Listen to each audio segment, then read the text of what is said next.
Okay. Hello, everyone. Hello, everyone. My name is Dr. Hania Provencher, and it's my pleasure to welcome you on MarsRoast, an annual general meeting of Mars Society of Canada 2025. Mars isn't just a distant hope, it is an inevitability for our life. As we set our sights on the red planet, the Mars Society of Canada stands with bold ambitions. But to turn these ambitions to the reality, we need the support and passion of each and every one of you. Today marks an important step towards this mission as we work together to share ideas, strengthen our community, and inspire action. With that, it's my honor to introduce Glenn Scott for the opening remarks. Glenn Scott, President of Mars Society of Canada and the co-founder, has been done tremendous amount of work to shaping the organization. Thanks to his leadership and his effort, our community and our organization is getting every day more and more strong and expanding. Thanks to his leadership, we are here today, and I welcome him to the stage for the opening remarks. Glenn, do we have Glenn here? The stage is yours. Please join us.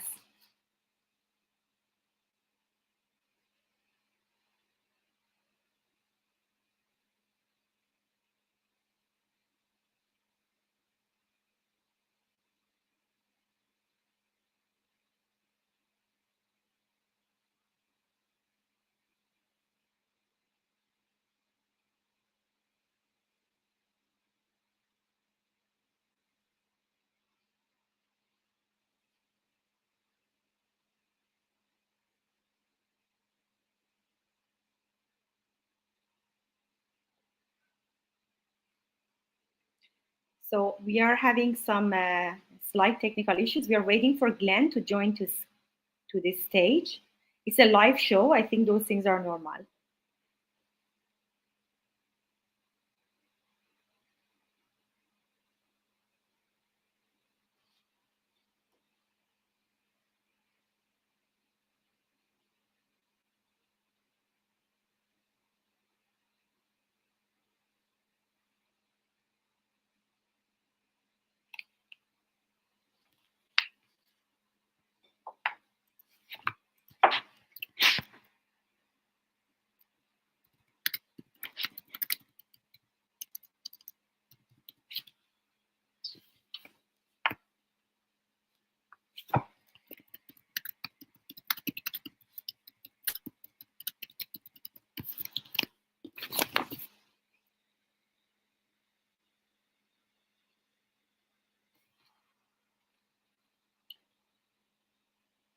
Okay, so it sounds like Glenn has some technical issue to join us. So I would continue with our next speaker, and I join her to this stage. So hello, Dr. Parshati Patel. We are honored to have you here. And so I'm going to introduce you for our community. It's my pleasure to introduce Dr. Parshati Patel. She is an astrophysicist, science communicator, space educator, author, space artist, and the founder of Stellar Dreams based in Ontario, Canada. Dr. Patel, born and raised in India, and she moved to Canada to pursue her passion for astronomy. She has earned her PhD in astronomy, planetary science, and exploration from Western University. Dr. Patel has been recognized with several awards for her impactful space initiative. She's dedicated to advancing space education for organizations, public events, public trainings, training different individuals, educators, and also future generations of multiplanetary sciences. Dr. Parshati Patel has won several awards from different organizations, and he is widely recognized in the space community in Canada for her great contribution. Dr. Patel, it's our absolute pleasure to have you here. And we very much appreciate that you accepted our invitation to join our meeting.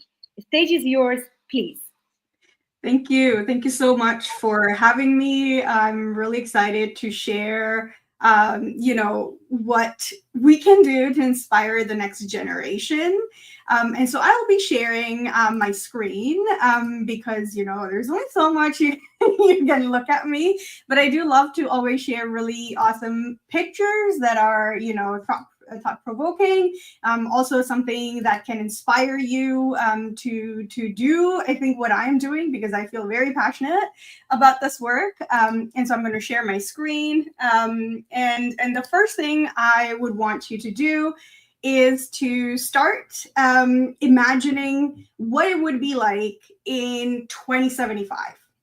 Okay, imagine you are going to a launch pad. You have a friend who is, about to launch to go to Mars for their vacation, which, currently we probably get like 1 month of vacation. But imagine, if you were to get 3-4 years of vacation and you were able to like go to Mars for a vacation. But obviously, when you're going to be there, you're going to be working with other people. You're not just going to be entirely just spending time. You're there to explore. People will be curious. They want to, roam different places on Mars. And at the same time, while your curiosity is going to drive you around, you're also going to need people to keep you entertained while you're there. So I'll come to this point later in the presentation, but just for you to think about that, this might feel like it's far reality, but what we do now prepares us for that. And youth today in schools and universities are going to be the people. So if you are in school, university, or young, you are likely going to be amongst those people who are going to be, either going to Mars to be the first people to study, explore, or the subsequent missions where you're going to go and potentially have vacations there, just like, how we envision getting humans back to the moon next year, in a couple of years. In a couple of decades, we'll likely be on Mars. And so to think about this isn't far-fetched, but we have to plan for it. And it required decades and decades of work for us to get to the moon next year. And so it will require decades and decades of work to get to Mars, which we have already started. And one of the reasons why we call Mars the ultimate destination is because until we have better technology to get to exoplanets, Mars is kind of like a sister Earth planet in a way that we have sent most missions because we were so curious, whether there was life in the past or even in the present. And so we have been working towards that goal of sending humans there, right? And so we have prepared ourselves with all of these different missions, different kind of information that we have gathered, whether it's landers, rovers, or orbiters, or even flybys. And what we really want is to figure out what we need in order to inspire the next generation to continue this drive of exploring not only the moon, but also Mars, and someday land on Mars. And so for me, I've worked most of my career in youth education. And so I'll share a bit about my experiences to kind of inspire you to think outside of the box, but then also share what you could do, even just, for example, being part of Mars Society of Canada, right? And so think about Mars as a place that can give you your education in a way that you don't need to step outside of what, a teacher is teaching. So, for example, I know a teacher who's a grade 9 teacher, and she teaches her entire science unit on Mars. So it's like preparing missions to Mars, being on Mars. How do you talk about the physics and the biology and the chemistry that happens there? How is that different from Earth, and how you would have to change what you're doing here on Earth versus Mars? And one of the really cool things about, that project that I was talking about with this teacher who's doing is that I can actually see it expanded. You can think about it from the laws and ethics and philosophy and even art perspective, because I expect people who are more than just STEM folks to be going to Mars. And so there's so many aspects that you can think about where you can bring Mars into conversation. So it's not just in science classrooms where we can bring Mars, but most often that's where it's brought. And the interesting part about the current time frame is that we are technologically advancing really fast, as you can think of, like the AI innovations that's happening right now, compared to, let's say, 20, 30 decades or 20 couple of decades ago. We're moving fast in the direction of where we're going to go in terms of engineering and technology. And so, again, thinking from that perspective, I think there are aspects of things that we can use to inspire the next generation. So for the next few slides, I'm going to give you some examples of that. So back in the day, quite a few years ago, this is pre-pandemic, I worked at Western, and we had this specific week where we had just Mars-related activities. And I think I was super excited, along with the other folks who were working with me to kind of develop the activities, to just come up with creative ways of getting them engaged, because everyone has a different set of interests, right? One of the ones that I think was my favorite activity that we did was this particular activity where we made this 8 by 8 foot crater that was inspired by the Mars sample return mission. And so created this giant crater, and then we provided them basically with robots to kind of build, the way they would like. And the tasks they were given were to actually, start from outside of the crater, go inside of the crater, find possible good samples that they could then go and, put into a cache, and that will eventually be, returned to Earth. And so this is kind of a real life example of, showcasing them that there is a mission that's being planned to do exactly what you're trying to do. Obviously, you're doing it on a smaller scale. You're doing it on Earth, so it's a bit different.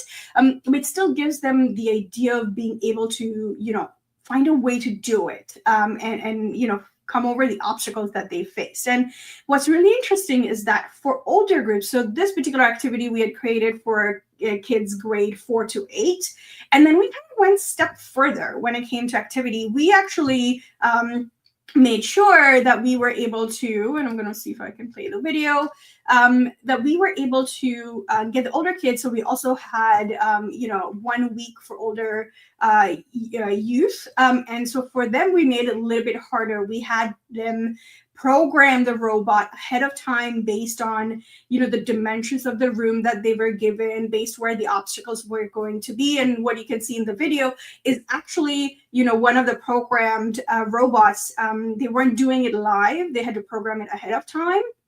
And it kind of showed them how easy or hard it is. And this is kind of similar to the real life experience where, what our scientists and engineers do on an everyday basis with Mars rovers. They upload the tasks for the entire day. The rover does it, sends back the information. And so it gave them kind of a slice of real life experience. And I think just from watching what everyone really liked about this particular activity, I think they loved the part where they got to build robots. And at the end of the week, we did allow them to kind of, have the robot fight, because they really loved that. But I think what we got was diversity of robots in terms of the way they built them and the way they thought about actually moving them around. Another activity that I particularly really loved was actually getting them to plan a mission to Mars. So this was thinking about all different aspects of getting to Mars, and we made this as a kind of a game. And so this is a gamified version, and this is another aspect in addition to hands-on learning. I really love using the idea of games because that's something that's fun. And what we saw was the entire group of students were working together to plan a mission. And so this is also teaching them, things like skills, like teamwork, communication. And we know that we have to work with others when it comes to space. And so we were teaching them those indirectly with these kinds of games that we were playing with them. Another really creative aspect, something that some of you might know, is I'm also an artist on the side. And so I like to bring that into the conversation. And so we asked students to actually build what your Mars habitat would look like. But we gave them very limited supplies, and we give them a budget. And so this is kind of what they came up with. you can see that these are very rudimentary things. We give them cardboard and paper cups and foil and things like that, and we give them a budget that they had to stick to in order to build their Mars habitat. And what I really loved is how creative students were able to get with that, and how they were competing for who is the most under budget. And so it's kind of an element of competition, creativity, and also keeping in mind, to build your Mars habitat, you need to think about certain things like where are you going to live, where is going to be your workspace, how are you going to get energy, etc., etc. And so I really loved that aspect of getting them to think about those things. And I took a step kind of further, where we wanted to still use the aspect of play and art for them to think about Mars. And so what we did next was actually give them clay to you just look at the surface of Mars, find a spot they really like, and recreate that. And then they were able to take this home with them. But what you do see is everyone picks a different location, and they're able to kind of explain what that location is. So indirectly, they're learning about the different geological features, and they're explaining it to other people. And obviously, that day when they get home, they're definitely talking to their parents about it as well, and teaching them what are these different geological features they are seeing and why they picked that one.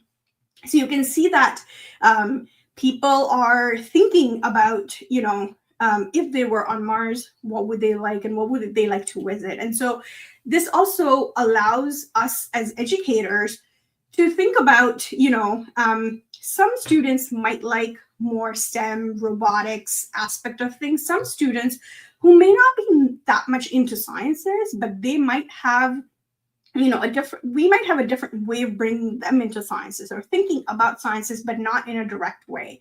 And I thought that doing this art project was really cool, because that allowed them to bring out their creativity without really thinking that they're doing science. But in their head, they're thinking about why these features are like the way they are.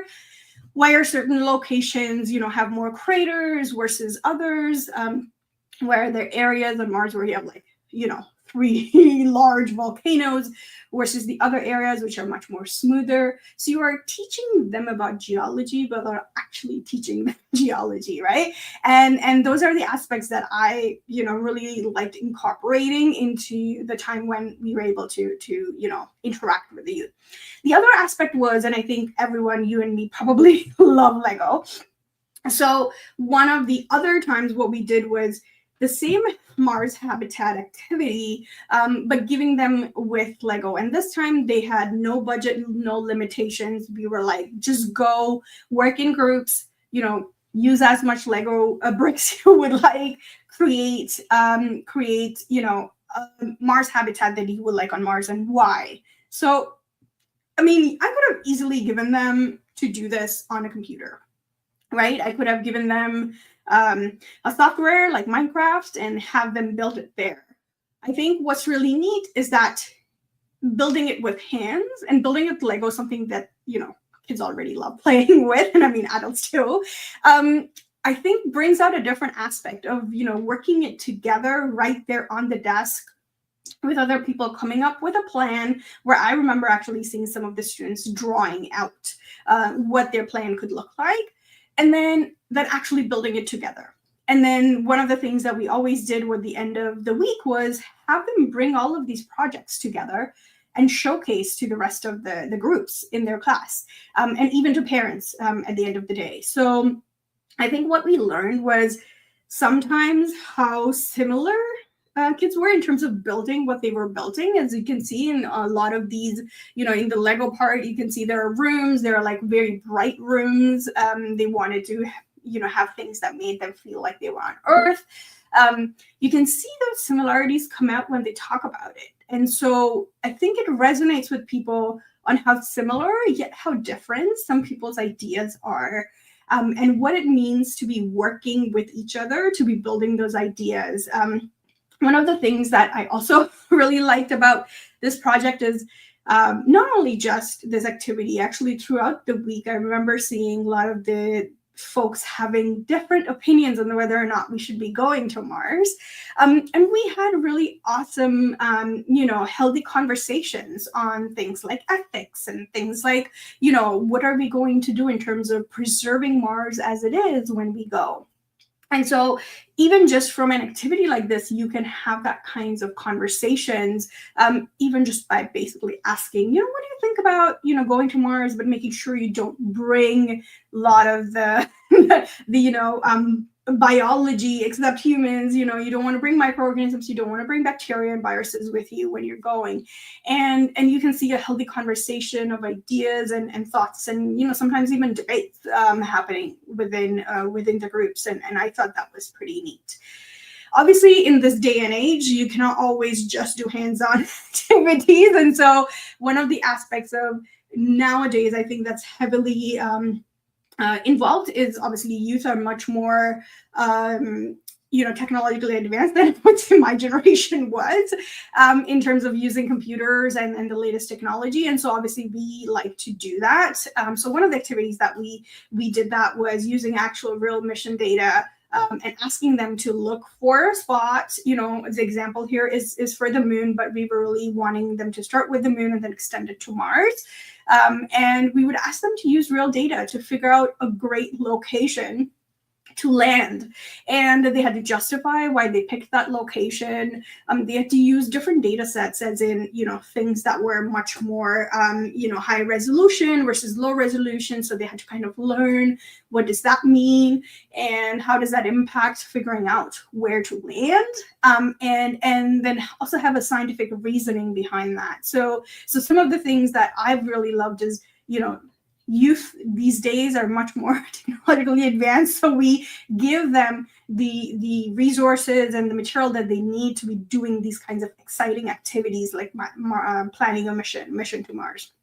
The other activity, which I think is kind of gaining momentum, and it would likely be gaining more and more momentum, is really VR and AR. And I think NASA's already kind of used this to train the folks, especially those who are working on rovers, but nowadays, using this technology, I think, and expanding it to, preparing them to go to Mars, I think is going to be crucial.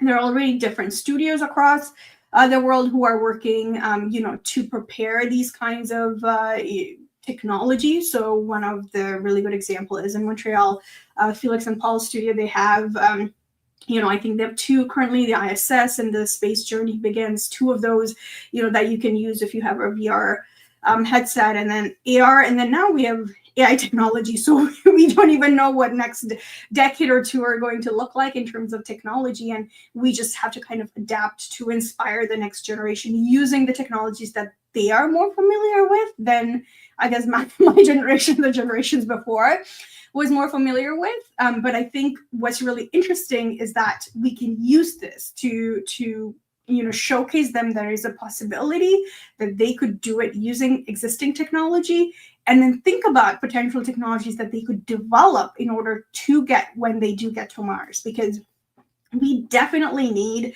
a lot more technological innovation to be getting to Mars. And this is the generation that's in school right now, in university, just out of university, are going to be the people making it. So how do you go about doing this? And so I kind of already hinted at the first aspect is supporting and engaging the next generation. So this is where we are supporting the educators, the teachers, the parents, and organizations like the Mars Society of Canada, other organizations that are really engaging the youth, to think about right now here on Earth, but also think about the future of how you're going to get to Mars, how you're going to live there, how is that going to look like. We also want to make sure that when we're thinking about these aspects, we're trying to create an inclusive workspace, because, we know that within STEM right now and in the past, this has been the case, is where we have many groups that are underrepresented, and we want to make sure that that's not the case when we go to Mars. And so aspects of this would really be to think about, how are you building your programs? How are you making sure you're engaging all students who are, interested in this kind of work? And also, those who are not interested, but maybe have a different set of interests that can eventually tie to Mars. Because when I think about going to Mars, I never think about that there isn't any profession that wouldn't have anything to do with going to Mars. I mean, I remember saying this to one of the classrooms, and the youth was like, "Well, I want to be a police officer, so I don't think that has anything to do go to space about it." I'm like, well, if you have way too many people going to the space, you might need a space force, and so we might need police officers in space. So I think there are aspects of what we do here on Earth will extend to when we go to Mars and other places. And so, everyone should be interested and invested in this. And so, in order to do that, we need you. We need folks at every stage of life to be engaging with the youth and the next generation. And so, you could engage, you could lead, you could give back, you could be supporting organizations like the Mars Society of Canada. There are also a lot of other organizations you can start doing what do you feel comfortable with. So I was, I would be honest, not very comfortable with talking when I started this many, many years ago. But when I did, I really loved engaging with youth and getting them as excited as I was about space. So, I encourage you to start, giving back to the society, to folks, and really engaging with the youth. So I'll pause there because it's 20 minutes. That's the time I had. But if you would like to continue the conversation, I will take some questions. But if you want to continue the conversation, I'm online. I'm happy to chat with you. Okay, Dr. Patel, thank you very much for the interesting presentation. I think it was pretty exciting what you presented. So for the audiences watching us from LinkedIn or YouTube, please ask your questions in the comment and we receive it and we read it in Q&A if you have any question from Dr. Patel. And once we are waiting for the questions, I will ask one question.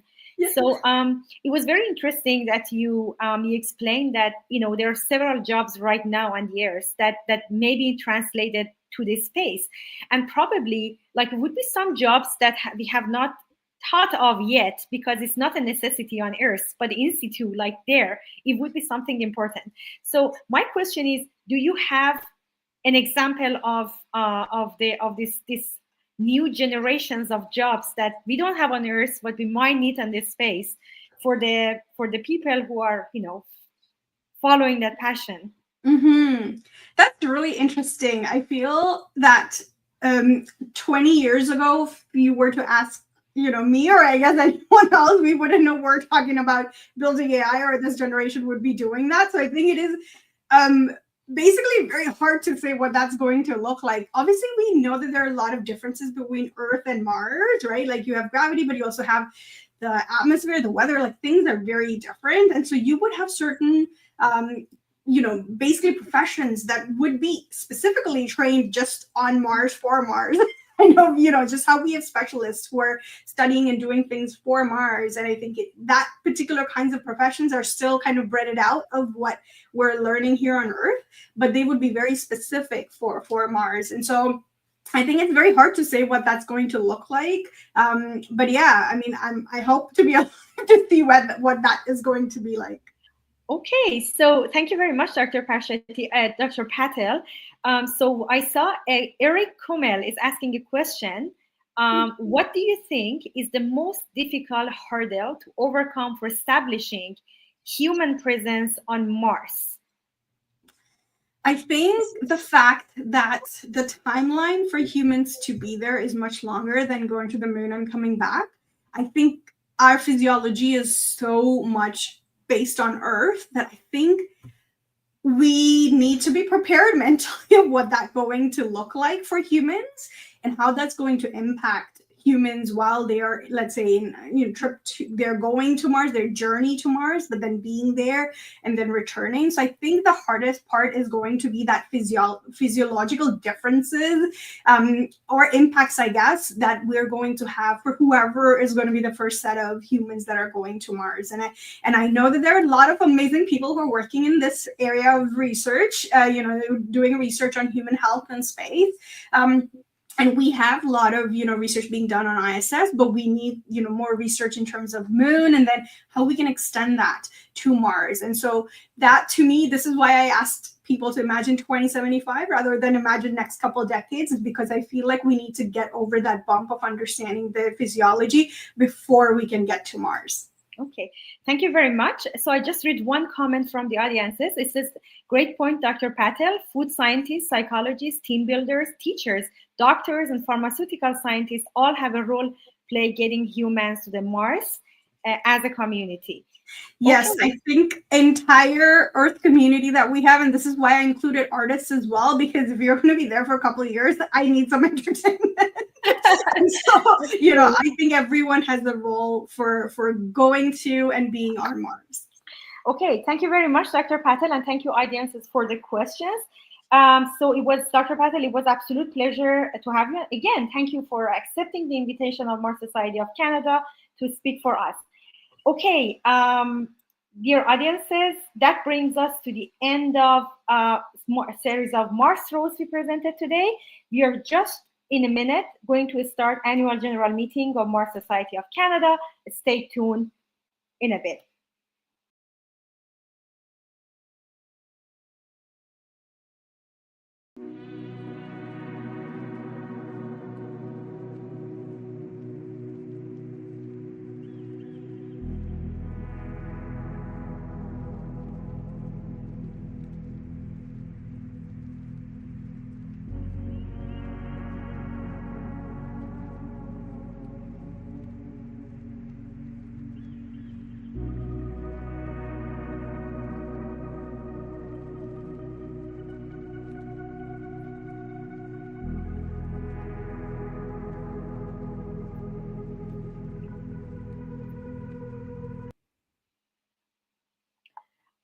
Okay, everyone. Thank you very much for being with us.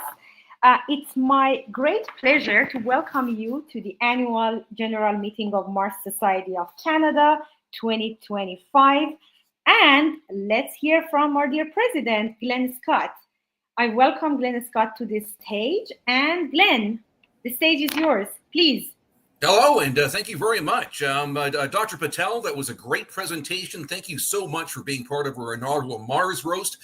Very much looking forward to seeing what we can do with MarsRoast itself in terms of turning it into a monthly or perhaps bi-monthly online speaker series. I think that we've got some great feeds here, albeit I did have a few connection problems at first. But I'm definitely very, very hopeful for what we can do with this. And in terms of the annual general meeting, it has been a while since we've had an annual general meeting. I believe that was about a year and a half ago. We've been extraordinarily busy. There's been so many things that we've been up to. We've been building a number of things. A lot of our projects have started to mature. We're actually starting to make some very, very significant progress. And over the course of the annual general meeting, basically what's going to happen is that we're going to be having our various committees, specifically the fundraising committee, the communications committee, the Mars Explorer program. I think that Amanda's going to be talking about the hackathon taking place in Montreal next weekend.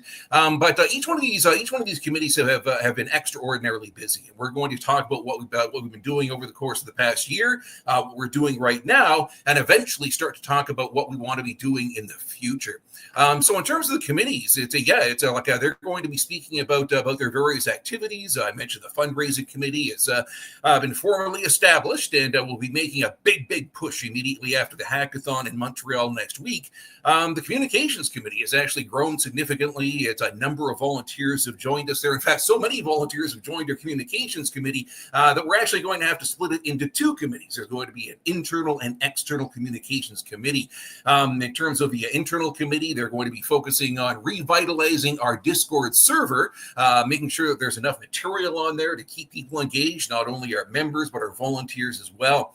And there's been a number of other things there. Tafarin has certainly been working very, very hard on the MarsRoast newsletter. I'm sure that people probably saw that bulk email that went out just before MarsRoast. And there's also been a number of other activities as well in terms of articles and infographics.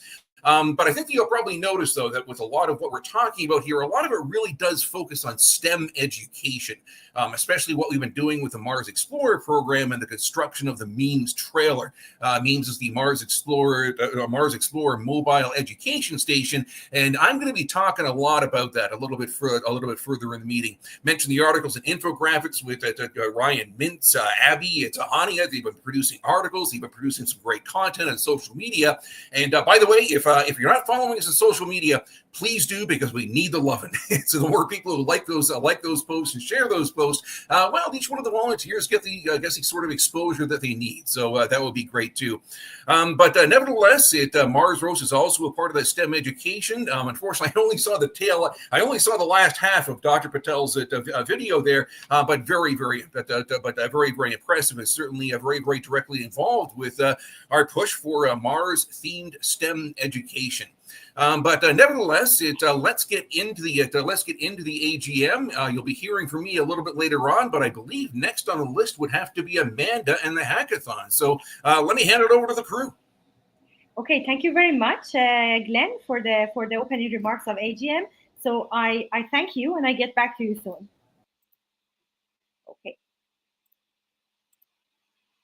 Okay, everyone. Now it's my pleasure to introduce our next speakers. I welcome Amanda Spilkin and Iani Hudon for presenting about upcoming MSc Hackathon event, which is called Sustainable Martian Technology Hackathon 2025. Actually, I was looking forward to this talk personally. Amanda Spilkin is another bright woman that I know active in the space domain. She's former director of Mars Society of Canada. She is mechanical and biomedical engineer, and she's also a professional working at Pratt & Whitney in the overhaul engineering department. So we are very proud to have Amanda here. The other speaker accompanying Amanda in this presentation is Iani Hudon. He works at MDA Space in system engineering, and he's specializing in satellite constellation. He has also some experience as an intern in the development of Canadarm3 in Canadian Space Agency.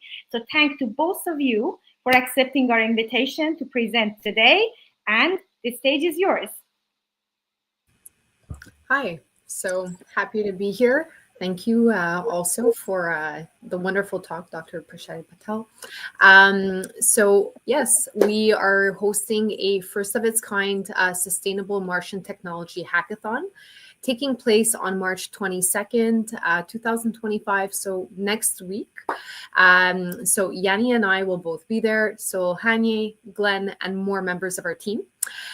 So we're excited to announce that we are finally breaking into the world of hackathons and entrepreneurship.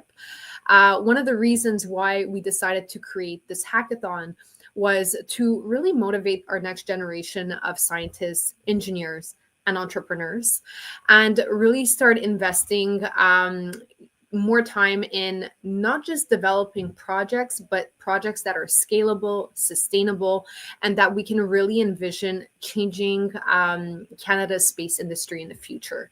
So we're really excited to host next week. We have some very exciting speakers joining us as well. We have Pierre Vuillet, which is an environmental engineer and also astronautical sciences student with the IAS. And we also have Christian Boubien, who is an entrepreneur in residence at Garage & Co. He is also part of the Lab to Market program at V1 Studio, both in Polytechnic and Concordia University. Take it away, Yanni. Yes, thank you very much, Amanda, for this great introduction about the hackathon. So just like Amanda mentioned, this hackathon will be able to build entrepreneurial skills for the participants, and with also a couple of suggested topics there for the pitch that basically that each participant team will be presenting during that hackathon day at Polytechnic. And also to register to the hackathon, it's pretty straightforward. You just need to go to the Eventbrite page here and register your team for the hackathon. And as mentioned, there will be a pitch deck presentation during the event, And here, each team can submit their project.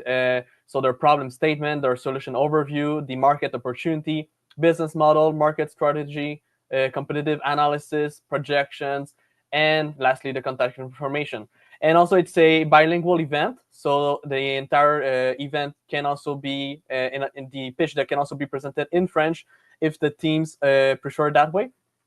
And yeah, so it will be a great opportunity, like you can see, for each team to build their entrepreneurial skills while also developing innovative space technologies that could eventually be used for space exploration. So that sums up pretty much the event. And if there's any questions, feel free to ask. Thank you.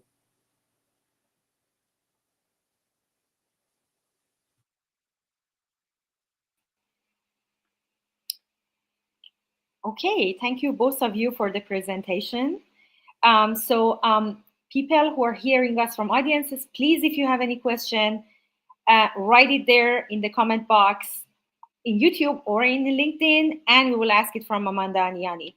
So meanwhile, when we are waiting for the questions from audiences, I have one question from you guys. So what can we do to facilitate more analog missions in Canada? Because as you know, like Canada has this good land, like we have the good site to do that, but what can facilitate that? Because I know a lot of enthusiasts wants to try it there. So for analog missions specifically, so I mean that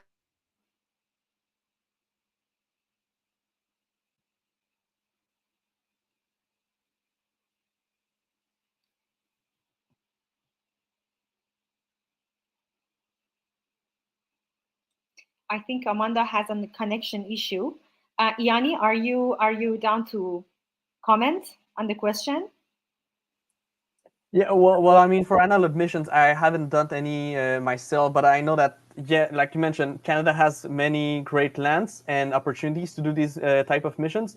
So I think the key aspect would be just to encourage more students to engage in those missions and engage through the Mars Society of Canada to get familiarized with those type of missions, and eventually with the increased demand from the students, then we will have more opportunities, I think, in Canada to do those missions. So yeah, the key aspect would be that the students have to engage and volunteer, probably to the Mars Society of Canada, and eventually go to those missions. So yeah, great question. Yeah. Okay. So we have another question from the audiences they sent to me. So what are the what kind of or like it's a lot about let's say analog mission, because I know a lot of people are interested to that. I can see Amanda is back, so I will bring her to stage. So we are happy you're back, Amanda. I realized you had a connection issue. So yes. could you please give me your comments and your opinion about what can we do to facilitate more analog missions in Canada? Yes, absolutely. So, as I was mentioning, the analog missions could be one of the topics of the hackathon. However, if I want to take a look at, successful analog missions that are organized around the world, it's really when you have a group of individuals that do have a diverse skill set, but also have access to certain institutions that are willing to also participate. So this could be a university, this could be a national park, this could be, academic, labs that offer their lab, right, for analog settings. So what we're really looking at here is, interdisciplinary and a team effort where we have institutions that really want to support developing analog missions. Okay, so we have one question here. They say, like, how would you sum up the ROI that a donor gets back by giving to the Mars Society of Canada? Yes. Yeah, actually, how much donation do we need for doing this type of Yes. So it all depends in terms of what's the return on interest you're looking into, right? Are you looking at research? Are you looking at infrastructure building, right? So, and is it that the donor would like to use this infrastructure or the research that you're donating towards. So in terms of analog mission specifically, we did like a rough estimate of 30,000. However, this is including infrastructure. If we're looking at, doing research or doing an analysis and seeing how we can develop something that's going to be scalable, sustainable, this is much less, right? So we're looking at something that's maybe $1,000 to $2,000 because we could do a very prototypical type of study on things. So this is so far kind of the math we've been doing, and also the evaluation of paving the path forward. Mm-hmm. Thank you very much. I have one more question. So what kind of accessibility do we need to cultivate for low-cost points of entry to have more of these programs available for space enthusiasts? Mm-hmm. So lower cost of entry, lower point of entry through lower costs. So institutionally, if we're looking at academia, willing to fund certain research avenues that also include analog missions. So meaning that whenever you are designing a project, you are taking into consideration the different requirements needed for analog type of studies, right? So as for example, if you're doing, let's say, a behavioral study where you are in a lab, well, you may want to design your experiment in a way that is looking at, behavioral studies across several days instead of one day, right? You're looking at controlled environments. You're looking at controlled parameters in an environment as well. That's just an example. So. Thank you very much, Amanda and Yanni. And if there is no question from audiences, I thank both of you for doing this presentation for us. And thank you again for accepting the invitation of Mars Society of Canada to speak for us. So we move to the next presentation. Okay, so the next person who is going to give us an interesting talk, it would be Glenn Scott. So he will speak.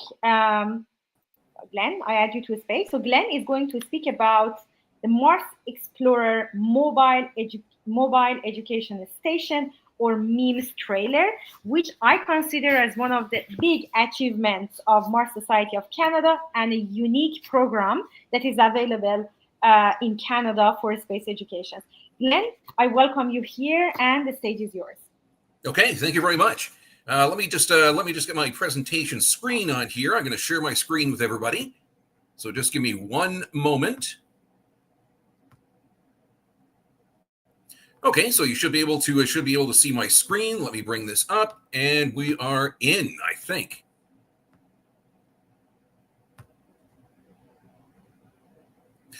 Okay, there we go. So yeah, I'm going to be talking about the Mars Explorer program. I'm also going to be talking about one of our major projects, which has been the construction of the MEMS trailer. Again, that's the Mars Explorer Mobile Education Station. This started off as a concept some time ago. We had this idea that what we could potentially do is we could have a mobile classroom, which go out to local elementary and potentially high schools with various Mars-themed lessons to try to inspire youth to pursue careers in STEM. And that was actually created by Hayden Hanna, one of the volunteers with the Mars Society of Canada. He actually developed a lesson called the Martian Garden that he took out to a local elementary school in Athens, Ontario. It was very well received, and the two students were selected from that to actually present the results at our conference at SPEX 2022 in Montreal later that year. So based upon that success, we decided to apply for a grant from the Canadian Space Agency, and we were successful. We received approximately $50,000 in grants from them to actually construct this mobile education station. We also partnered with a couple of other organizations, Polar Ponics for hydroponics equipment and instrumentation, and also BGC Squared. BGC Squared is going to be providing HoloLenses in order to be able to add an AR/VR element to the various lessons that we conduct. Now, this station has been largely constructed and will be deployed in Ontario and Quebec in 2025. It was actually a couple of summers ago that we actually bought the trailer. It was a little bit interesting to have a brand new trailer and to look down the length of that trailer and imagine all the various things that we could do to try to construct what would essentially become a mini analog station. It's interesting that we wind up with all these questions about analog stations from the previous presentation with Amanda and Yanni. Yes, that's essentially how it's going to function in order to be able to provide these various lessons. So it's over the course of the last year, I've been very, very busy constructing this. We've gone from a concept to actual reality. The station does actually exist.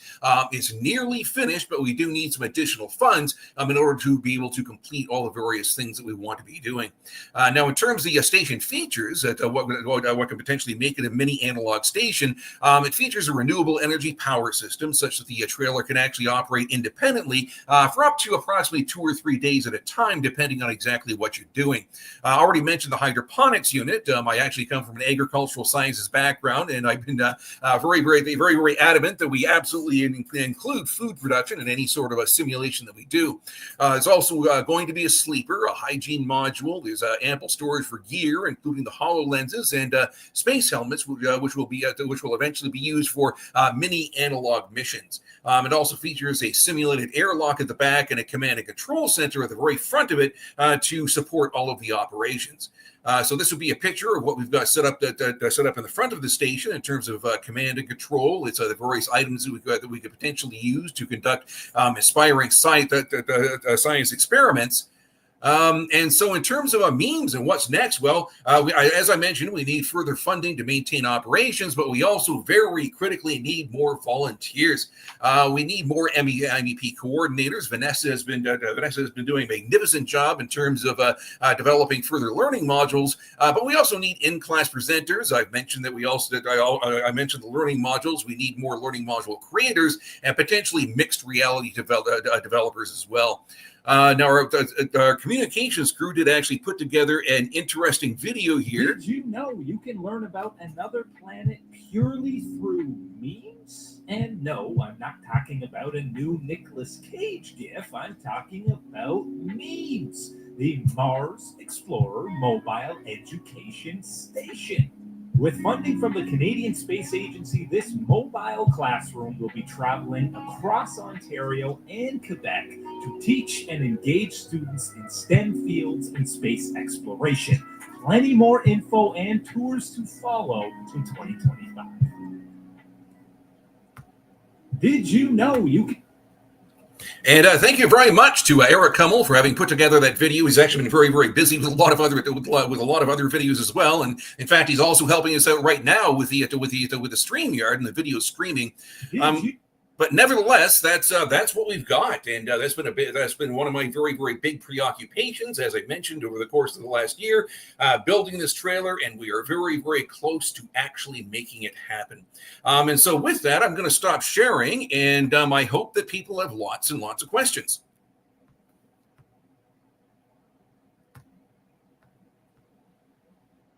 Okay, thank you, Glenn, for the presentation. So we are people who are watching us from YouTube, LinkedIn, please, if you have questions from Glenn, just write it in the chat box and we ask it during the Q&A. So meanwhile, I'm asking one question, Glenn, like what are the trajectories we can assume? What type of project could be done with the memes trailer? What are the feasibilities, and what organization do you think they can pair with MSC in the future for interesting educational space projects? Okay, it sounds like there's a few different questions in there in terms of other organizations who could potentially pair with us. There are innumerable organizations out there. There are a number of other science-oriented organizations that we could potentially collaborate with and partner with. I think that would be very, very appropriate, and we could build some very, very healthy collaborations there to get out there and actually start inspiring students with STEM education, with an actual real live mobile lab. Now, in terms of what we can present there, I already mentioned a couple of things in terms of staging it as a mini analog station, conducting mini analog missions where you actually have young students dressed up in simulated suits. Obviously, not quite not with the same level of complexity as you would find at a professional analog station, but at least something that would give students a real feel. You put on your helmet, you close your visor, you go out the simulated airlock, and bang, you're out there, you're on Mars. If we have to, we could use virtual reality headsets at that point if they fit inside the helmets to actually provide some sort of realistic visual simulation of Mars itself. And in terms of the other things, I mentioned the learning modules, and our objective is to develop 32 learning modules. We've already got a few developed.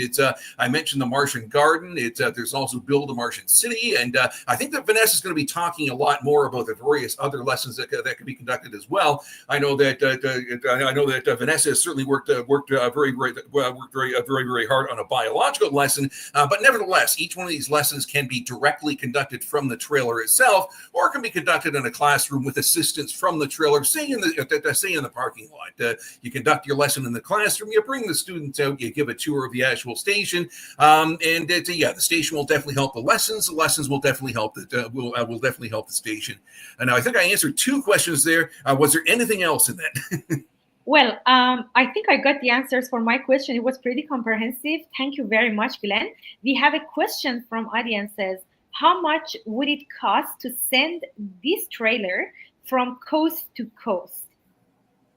Okay, sending the trailer from coast to coast would likely be very, very expensive. We would have to rent a truck to actually haul it across the country. Now, we intend to be doing this in the future, but part of the reason that we wanted to focus specifically on Ontario and Quebec is to try to reduce the distances in the opening stages of this program. Because renting a truck and driving thousands of kilometers, it's always the mileage that gets you in the end. It's never the rental fee; it's the mileage and the diesel that you have to stick into the truck. So in terms of what we had projected for just getting it around Ontario and Quebec, we have $8,000 budgeted for that. And that would support several months of operation, going to at least a handful of schools every single month. If we took it coast to coast, and we do intend to be doing this in the future, it's almost certainly going to be more. And that means that we definitely have to be doing some fundraising. We have to get some collaborations. We have to get other institutions who would be interested in what we're doing and might be willing to support this sort of operation. So that's the answer. It's we're starting off at $8,000. If we take it to BC and the Yukon, probably going to be more, but we still intend to do it. Okay, so we can guess one more short question, and I think we have only 30 seconds to answer that. The question is, when do you think MIMS will be on the road for mobile education events? Okay, we do still have to secure some further funding. I think that we're talking about approximately $5,000. We did wind up going over budget on the construction. As soon as we secure that funding, and we do have a number of good leads, we've got a very, very active fundraising committee. As I mentioned, immediately after the hackathon, we're going to be getting directly into fundraising. But once we get that money, then we'll have a much, much better idea. What I'm projecting right now is that we should be able to get out to events by June. We can certainly function potentially as summer camps over the course of the summertime, and then it'd be in full-time operation by September. And given the fact that we're sitting in March right now, September, that's about 6 or 7 months away. I think that's very, very doable. I think that's realistic, and that's the general timeline that we're aiming for right now. Okay, thank you very much, Glenn Scott, President and co-founder of Mars Society of Canada. Thank you very much for speaking to us. So I'm going to move to the next speaker, Dive into Mars Infographics by Ryan Mintz. So I welcome Ryan into the stage now, and I'm going to give an introduction about Ryan. So Ryan is currently pursuing a career in medicine. He's medical student and has an impressive background in electrical engineering with a focus on space systems. In addition to his academic achievements, he has served as officer in Royal Canadian Air Force, RCAF. So I think Ryan is a great asset to Mars Society of Canada, and it's a pleasure to have him. Me personally, I won't be surprised if I see Ryan as an astronaut in the future with the profile he has. So it's a great pleasure to have him here. And let me welcome Ryan here. And Ryan, the stage is yours. Thank you very much, Hanya, for that very generous introduction. So I'm going to just talk a little bit about some of the work that I've been doing with infographics in the Mars Society there. Let me get this shared here. So yeah, just the Mars Society clearly, as we've heard, has been doing a lot of stuff. And one of the things that's important to do is figure out ways to communicate the things that we're doing and information about Mars in general to the wider public. So I'm just going to go through a couple of the things that I've done since I joined the Mars Society of Canada in mid 2024. But one of the really, I think, important things would be to kind of try to get some ideas and feedback and other creative input from some of the really smart and talented folks that we have on the team. So the intent that I kind of go into whenever I'm making something is to try to make it easily digestible. You'll notice one or two of these probably have too much text on them. Drawing attention, accurate is important. So making sure that you're not guessing, making sure that everything you have is maybe not properly or fully cited, but certainly well researched and accurate, and you're not putting any misinformation out there. And then educational, so making it actually learn something. So the first one that I made for the society here is to really go through ISRU. We talk a lot about the Mars Society and anyone who's interested in Mars, actually getting resources from Mars, using Martian resources to support colonies and life there. But the nitty gritty of how it works is not that complicated, but above most folks' heads if you don't have something kind of breaking it down for you. So I made this just to really try to simplify the two key reactions. There's really only two, electrolysis and the Sabatier reaction, that help us get fuel, get water, get oxygen, get all sorts of resources out of what's already there in Mars. So this kind of style would be simplifying scientific concepts, things that are already out there. There's tons of information, but it's not always in the most digestible format.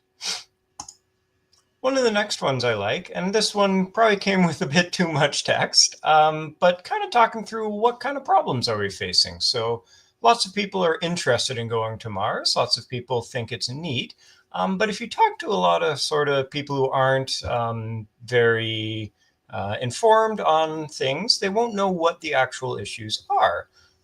So stuff like growing plants in Martian soil we talked about earlier is a really great thing that not many people might think would be a possible issue, but is a really important thing that we need to learn. Can we grow plants in Martian soil? Do we need to bring, or what do we need to bring to make that happen, if anything? And can we build? Can we live there psychologically? A lot of the analog missions are great for that. And then we've heard all of the news articles coming out that there's water on Mars, but it's pretty hard to actually get to it. We know it's there, but it's not exactly sitting around in lakes and ponds. So this one was good to help highlight some of the problems that we've got before we can actually get to Mars. And then to steal a bit of Glenn's thunder, just some information about what the Mars Society itself is doing. So what kind of programs are we putting out there? This one's obviously focused on memes, which is a fantastic resource that's going to be great. Personally, I'm out on the East Coast right now, so I resonate with the difficulty of getting it coast to coast. But I think the folks in Ontario and Quebec who will get to experience this are certainly quite fortunate. So built this just to sort of have a bit of an idea of what memes is, and a bite-size info bite or graphic on what kind of capabilities it provides. So as I mentioned, future steps, it would be great to have some more different ideas, different input. You'll notice all of those have a pretty similar style because I tend to create things in similar ways. So having some other folks, some other ideas, different things brought in would be fantastic to try to really leverage all the creative minds that we have here in the Mars Society. But I've really enjoyed volunteering so far and looking forward to seeing where it goes. And with that, I will see if there's any questions. Thank you very much, Ryan, for the interesting presentation and the wonderful infographics we have. That's, I think, is a great addition in terms of, the abstract concepts and also very nice visual presentation. So we thank you for that. Um, Please write your questions about Ryan if you have some here. Well, someone from audience says it looks great. It does. Thank you. I appreciate that. Okay, so we have one question from the audience. What program do you usually create with your infographics in? They are really clean and nice. Thank you. So I appreciate that. So there's the program that I use the most often is called Canva. And the Mars Society has a pro subscription to it, which unlocks a wide variety of really great tools. There's also a number of other programs I've dabbled in for different things, but Canva really is the most streamlined and easy to use. And all these infographics and more are up on the Mars Society's website and social media, and getting out there and getting around. But Canva is the website. Not the website, the program that we use to create these. okay, thank you very much. So we have a comment here. So all of these graphics done by Ryan are available on social media of Mars Society of Canada and as well on the website. We love those and we hope you love it too. So thank you very much, Ryan. If there is no other question from audiences, I move to the next speaker. Yeah, thank you. Okay, we have one. Do we have a comment? No, you're all good to go. Thank you very much, Ryan, for the great presentation. And we go to the next speaker. Okay, so our next speaker is Eric Kummel. I'm welcoming Eric Kummel to the stage now. Eric, I just as an introduction, Eric is a musician and a space enthusiast who is working with Mars Society of Canada for a while. He's a great asset to us. He has done so much work in terms of different news and different social media activities related to space and Mars Society of Canada. And he's going to give us a presentation about Mars news. Eric, we welcome you to the stage. The stage is yours, and I'm very much looking forward to your presentation. Thank you, Eric. Well, thank you so much, Hania. You're going to make me blush, all these compliments. Oh, my God. But yeah, we're just going to go through some of the latest and greatest around Mars. And of course, we'll start with a little bit of the Canadian angle. We had the Crew 10 launch recently, and obviously the main story behind that is going to be all about the astronauts returning home that have been there since June. But also on top, or as a part of that launch, there's always different science instruments that are going up to the ISS, and the Canadian angle that went up with this Crew 10 launch was some of the bio-monitoring stuff from the Canadian Space Agency, which they're going to be using and already have been using. This is just kind of the latest and greatest from it, but it's basically a smart shirt that you can see the CSA astronauts wearing here they use to monitor all types of different vitals, heart rate, breathing, blood pressure, skin temperature, all these other things that, the space health and medicine is always at the forefront of experiments that are going on around the ISS, and a lot of this stuff is, especially with the biomed stuff, is designed by the CSA or involved in a big way. And, they were doing a little 80s workout with him there, but that's because of the headband that you've got wrapped around to be monitoring. But this stuff obviously has implications beyond just in space. They've been talking about using medical stuff like this in remote communities they've mentioned, and obviously future stuff on the moon, to be able, instead of having healthcare professionals, having a doctor on site, which is a lot harder to do when you're in space, having these different elements to be able to monitor the health, what the difference is, being in 0G versus being on the ground, all great stuff. And then, of course, obviously the astronauts are also coming home as well.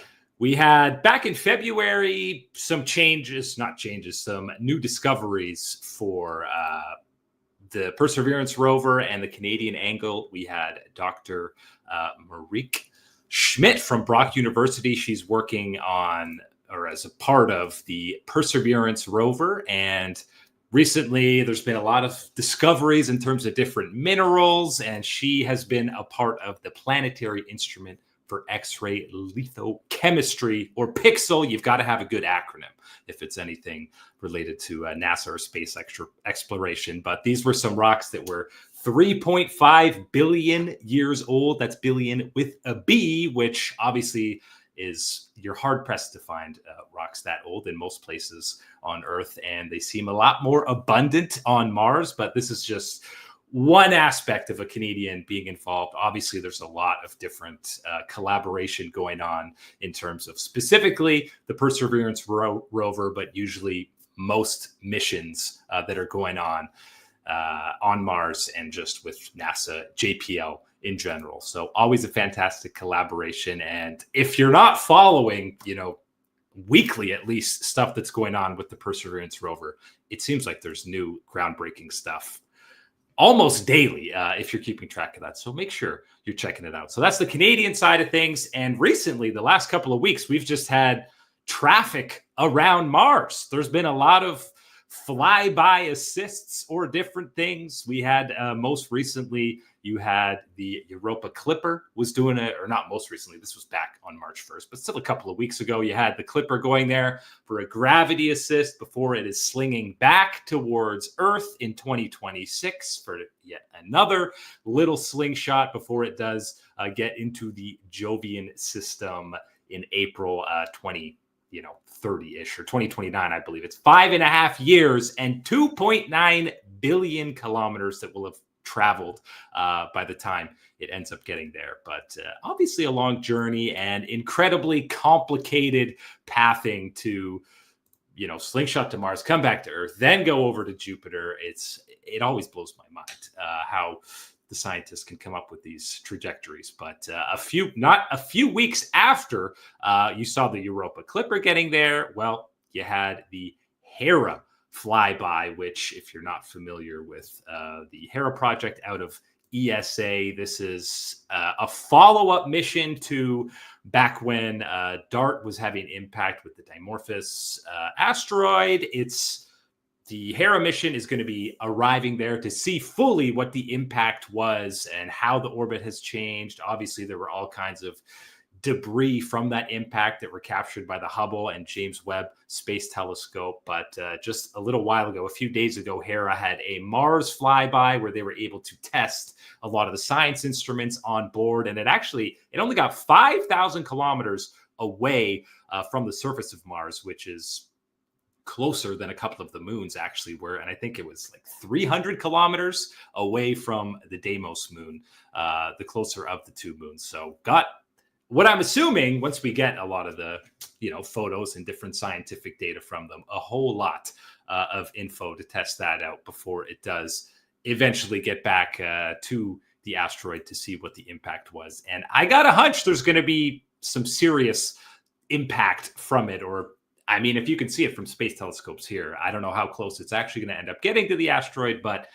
I imagine it's going to be pretty insane. But in 2 weeks, you had 2 different flybys around Mars, which is kind of insane. And then we get to some future missions, or at least a future mission that I am very excited about. It hasn't actually launched yet. It was supposed to be a part of the New Glenn inaugural launch, and that is the ESCAPADE mission, a collaboration between NASA and Rocket Lab.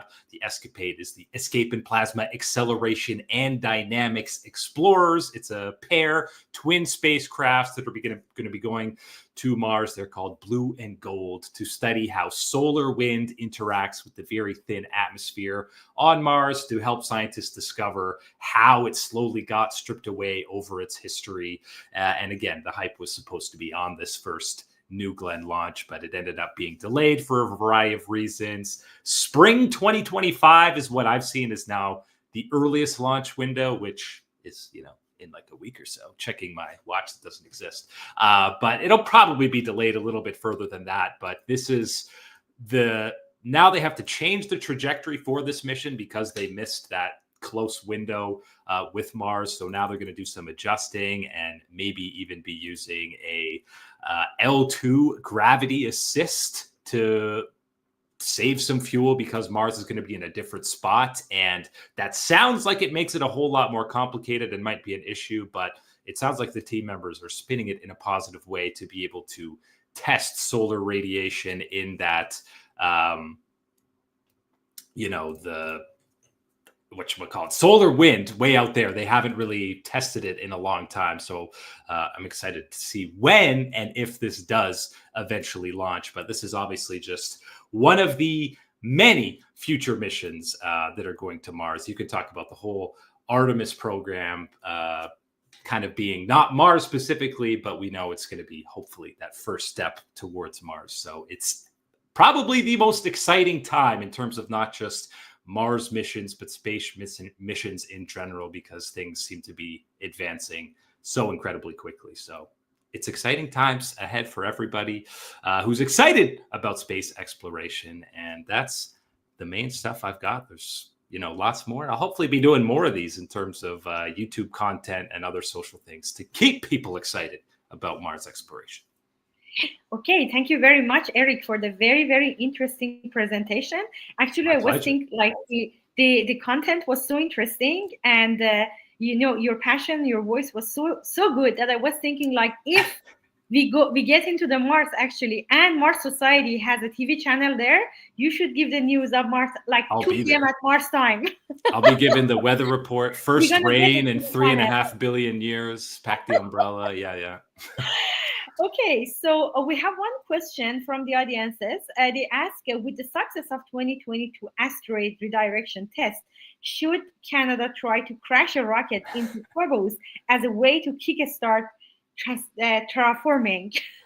I mean, sounds a little risky. Like you might do some damage there, but I mean, I'm sure you would learn something. And I bet you there's lots of scientists and engineers who have maybe discussed the idea. Yes, and also we have a comment here saying, what an excellent roundup with all these different sources of information out there these days. Where do you find your news? Well, that's interesting. Where do you find this news? Yeah, I mean, it's honestly, there's too much news. It's about having to try and narrow it down. There's a lot of different YouTube channels that I follow that have a lot of the different news, and Glenn sent some great resources just through the Canadian Space Agency, their own site. Anything that's a Canadian angle, they're kind of first to be reporting on it with a lot of good content. So just scouring YouTube and then the CSA website was mainly where I got these. Yes, thank you very much, Eric, for the interesting presentation. It was awesome. My pleasure. Thank you, and we move on to the next speaker. So I'm going to the next. I think our next thing's about. Oh, it's very interesting actually. It would be about analog missions, and I'm going to welcome Amanda Spilkin and Iani Hudon again on the stage. Perfect. All right. Thank you for this. Yes, if there is Mars TV in the list of projects coming up, I definitely think we have our person. So I'm going to go ahead and share my screen. All right. And I will just go to my presentation.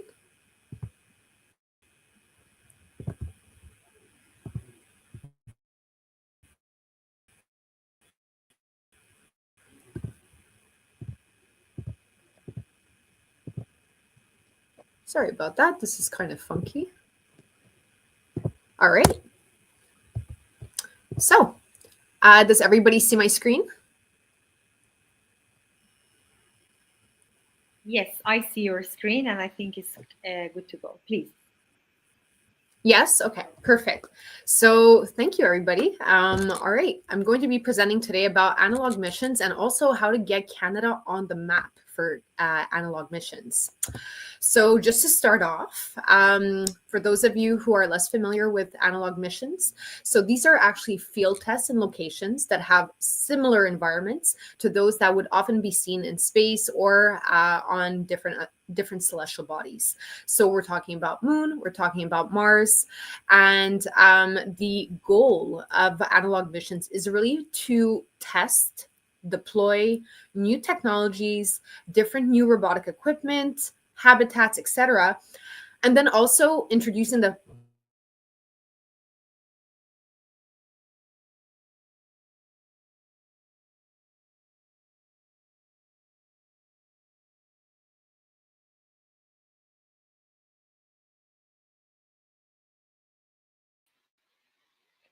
Okay, I think Amanda has a connection issue. Iani, can you continue the have the presentation, plan. please?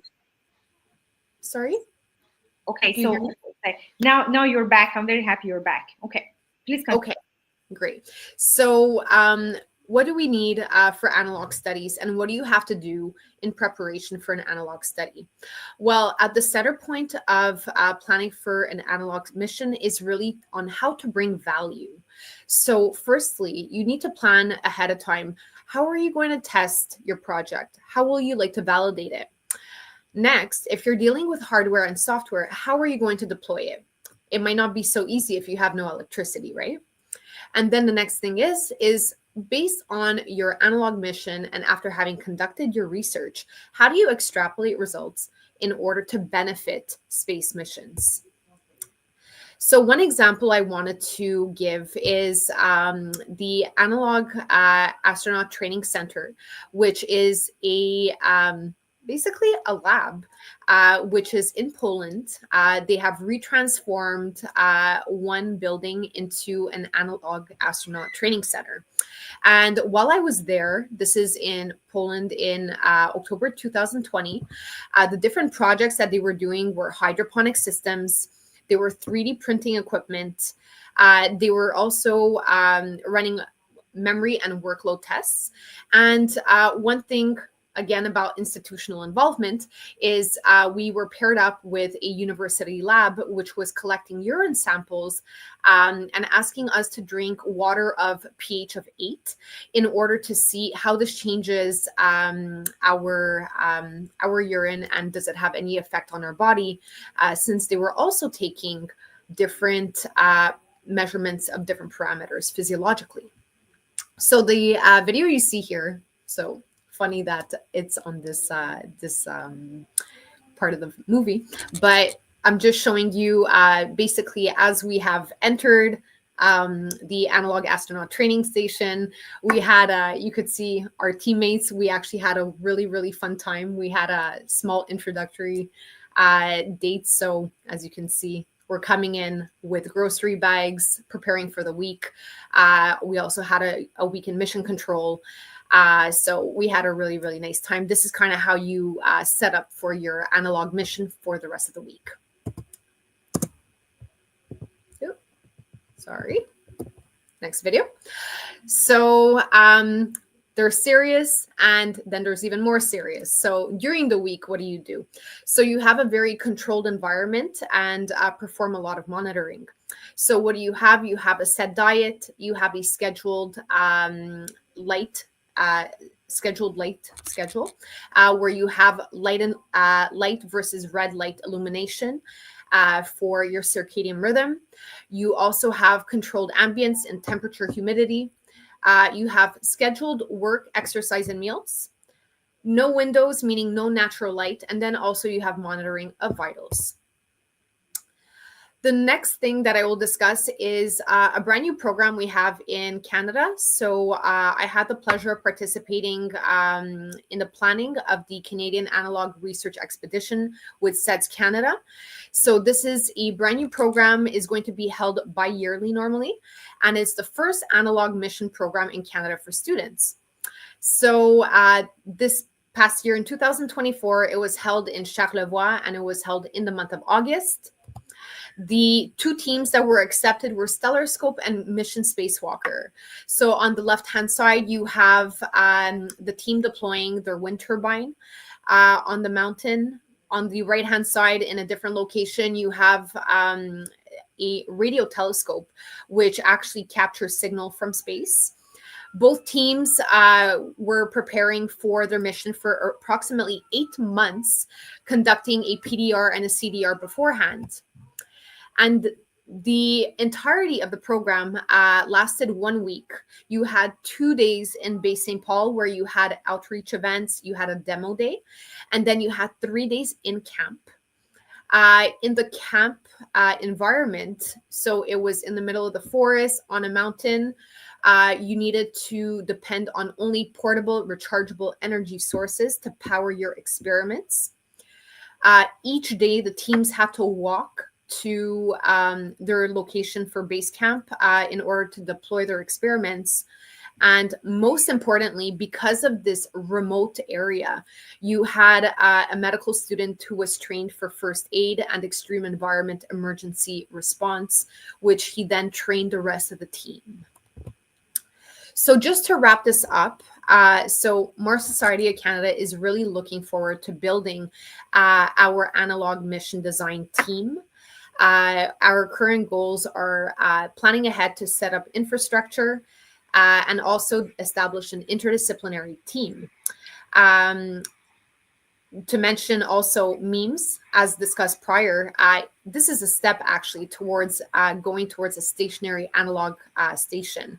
And so we really want to inspire the next generation, build the next generation skill set in order to one day be able to benefit from these types of infrastructures in Canada. So I hope this gave you a bit more information on analog missions in Canada, and I really hope to see this evolve. Thank you very much, Amanda and Yanni, for the great presentation. Unfortunately, we do not have time for the question, but please make sure you can contact with Amanda from Mars Society website and ask your question. Thank you very much, Amanda. We move to the next speaker, Vanessa Pereira. She's going to give us a talk about inspiring next generations of Mars enthusiasts about the space education. I welcome her to the stage. Vanessa is an active member of Mars Society who has done significant work on space education for the generations of space explorer. I welcome Vanessa on the stage, and Vanessa, the stage is yours. Hi.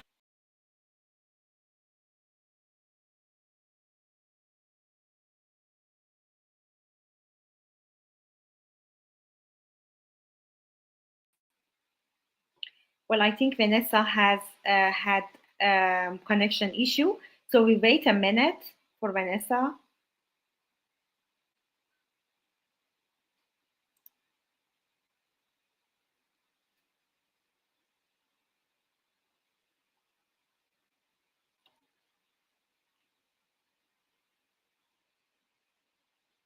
Okay. Hello? Vanessa is back. Vanessa, I'm very happy you're back, and the stage is yours. Oh gosh, sorry, I don't know what happened. Can I share my screen? Sorry. Share. See my screen. Perfect.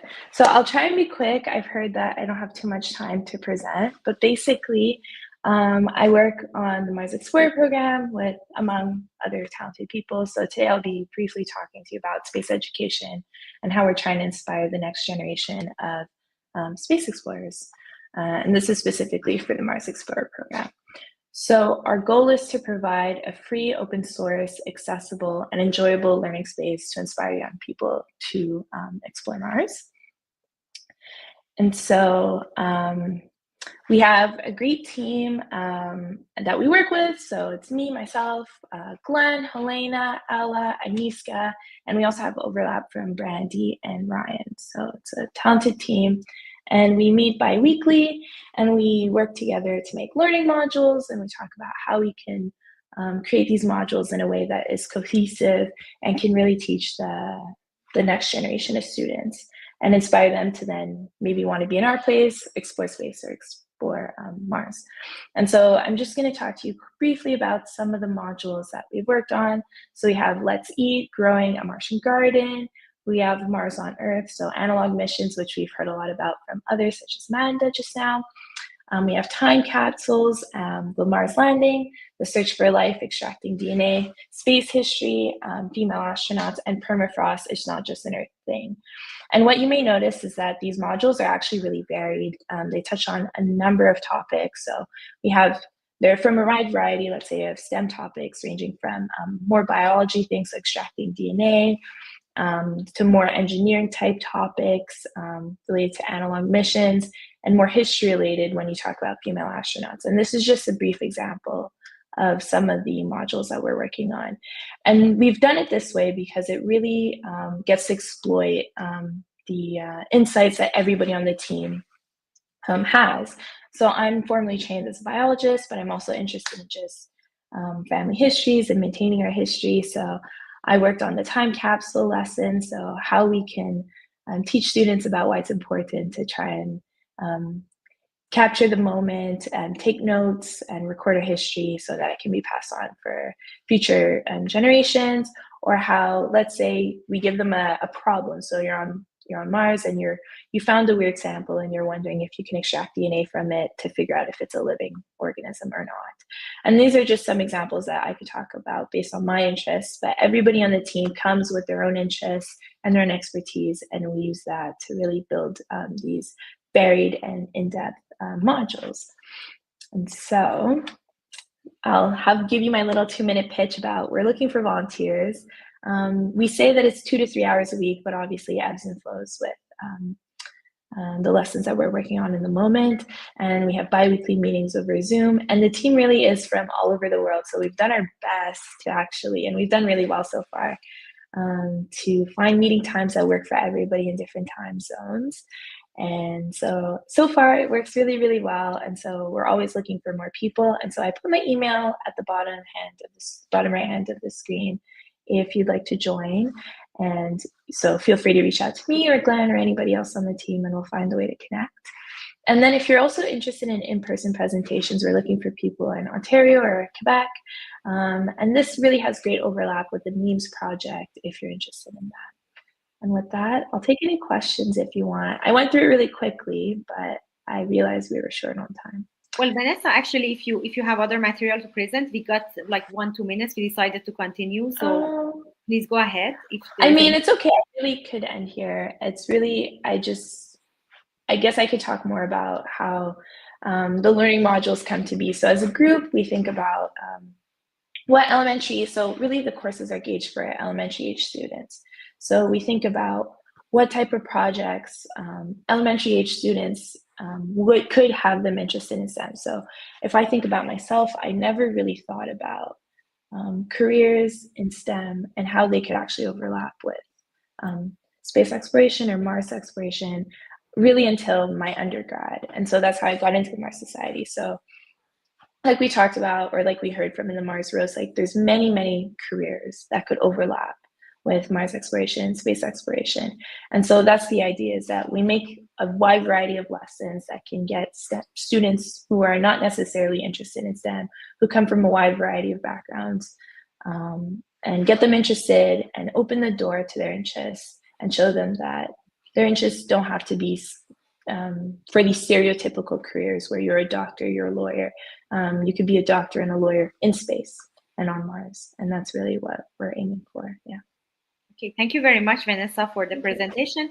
Unfortunately, we don't have time for questions, but please feel free to Vanessa through Mars Society website and ask your question. Vanessa, thank you very much for your speech. Thank you so much. And I welcome our last speaker, Glenn Scott, President of Mars Society of Canada, for the closing remarks.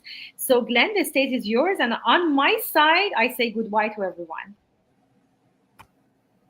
Okay, thank you very much, Hania, and everybody else in the crew for having handled this brilliantly. I've been very, very impressed with all the work that's been done. I was very, very impressed with each one of the presentations. Any problems that we had were handled like true Martians, and I am absolutely proud of this crew. Anyways, in terms of closing remarks, I'd also like to thank the audience for being here. I hope that you stuck it all. I hope that you stuck it all the way through. And as Hani has said, if you have any further questions, certainly visit us on our website, and you can directly contact any one of our volunteers. It's I guess it's if you want to close things up, you really want to talk about the future, and I think that a lot of very, very interesting things were raised here. I suppose that one of the more important things is the intense interest that so many people have in analog missions. I have to admit that as a president of this organization, probably about 50% of the correspondence that I get usually has to do with analog missions. When are we going to be conducting these? What sort of facilities are we going to have? And what sort of facilities are we going to have? So yes, that is definitely a future direction. That is certainly a key part of our end game. But in the meantime, though, we do have a number of projects we do have to complete first. I talked about the means trailer. Still some further construction to go there, but we're going to be continuing to do other things as well. Means is certainly going to come together. That's an entirely doable. That's an entirely doable problem. We're going to be generating more content. It's Eric and Ryan and everybody else in that crew has been very, very eager. By the way, Eric, absolutely brilliant videos. It's yes, and you are definitely going to be the first news presenter on Mars. But we're also talking about potential further in-person events, maybe taking place in late fall, early winter of this year, and very, very importantly, continuing to build our team of volunteers. It really comes down to the enthusiasm. It comes down to the skill of the team, to the skill of the team members that we have, and we are going to continue building these committees. We've already talked about a number of different projects. The Mars Explorer program definitely needs more volunteers. We could use more help on the fundraising committee. Basically, from top to bottom in the organization, we definitely need further help. So with that, I think that I'm going to bid everybody adieu. It's been a brilliant time. I'm very, very impressed with the way that the video streaming worked. We had a couple of small hiccups there, but as I said, everything handled like true Martians. And with that, I am going to sign off, and I'm not sure how to close things down here, other than leaving the studio. So with that. Okay, I would say we can say goodbye to everyone, and thanks, Glenn, for this speech. And we are sorry we got a few minutes more, but it was a pleasure to be here, and I say goodbye to everyone. Bye.